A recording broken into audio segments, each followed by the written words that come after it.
Hey everybody, welcome back to another segment of Cutting Up with Tony V. And And Milton. yeah, this is kind of a serious conversation. We were kind of debating a little bit of how we're going to approach it, kind of on the subject of education for our students across the board, alternative schooling and schools for the gifted and the talented. And obviously, we have some problems in education where we have some of the students who are causing problems, some of the Uh-huh. parents who are causing problems. So you have a little bit of everything. You got counterproductive parents, then you have productive parents, you have productive students, you have counterproductive students. And we're in the city of Richmond, which has several surrounding counties. But we also notice that we have a lot of um, what do you call it? Correctional facilities. A lot of people eventually, those kids ended up in those correctional Yes, facilities. So, yes. I mean, I guess I don't think it's a one size fits all model to this thing. Um, but seemingly there are some parents who want better for their kids and they don't have a lot of options. So, I mean, what do we do? Where do we go from there? What do you think? What are your thoughts on that situation? I mean, because I think it's so complex. I think it's for one reason why it's like that. You know, the environment. Oftentimes, these kids come up in single parent households, and oftentimes it's the mother, and she can only do but so much. She has to get up, get the kids ready, get them off to school. Then she has to go to work. Then she has to come back and hope that her kids are at home safe, doing what they're supposed to be doing. But that's the that But I mean that's the norm. I mean that's what we that's have to work that's with. what you want, But I'm saying that's what that's we what you have to work want. with. But that's what you want. But as you can see, it doesn't always happen that way. Right. But I mean, yeah. I mean the single moms. That's just unfortunately that's just gonna happen. We're gonna have to yeah. deal with that. I mean, this like I said once again, this is the city of Richmond. I've worked in a local school district here for quite a few years. 3 different elementary schools, one middle school. One of the schools economically was pretty affluent, had a lot of people of affluence to go there, and the other two ones were in the high crime areas.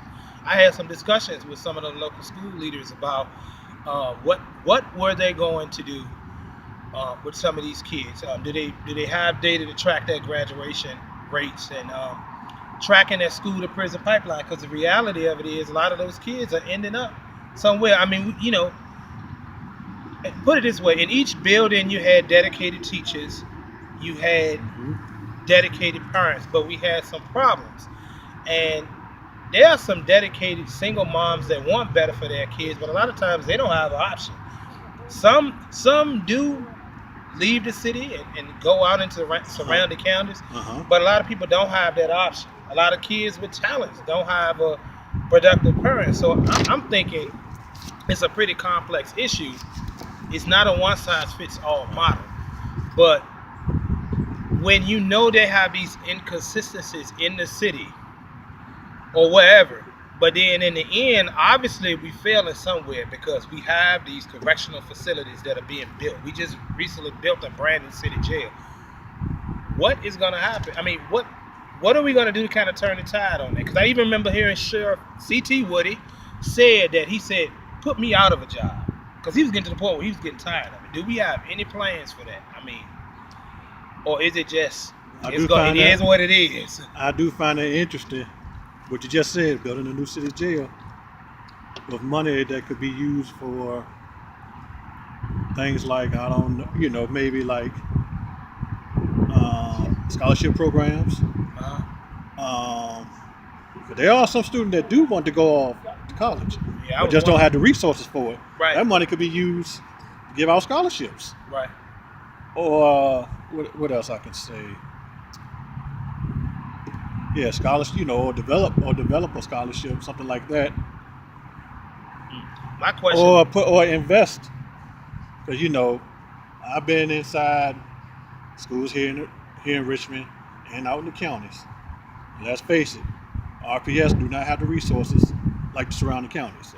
That's the I reality. mean, our local school system. Our local school system, Our put it that local way. system doesn't seem to invest. No. Because They seemingly the much county rather- invests. They have Oh, quite a yes. few new schools consistently being And some, built. and yes, and if some even have trailers because when they run out of space in their school, they had to get a trailer to accommodate everything. Wherever they invested in, they they try to accommodate that. But before I see here in Richmond, no, they much rather. Well, no, I don't want to say it that way, but how is it you can find the money to build a jail or better yet another state correctional facility, but you can't invest in children's future? Because they always stress the children are the future. Right. Okay, well, make that happen. I mean, we would like to. It's a complex issue, and I think we obviously it's something that you can't fully address within a 5-minute segment. Mm-hmm. It's a lot of different factors being played. Hopefully, we'll be able to get into that more a little bit deeper on these sessions of Cutting Up.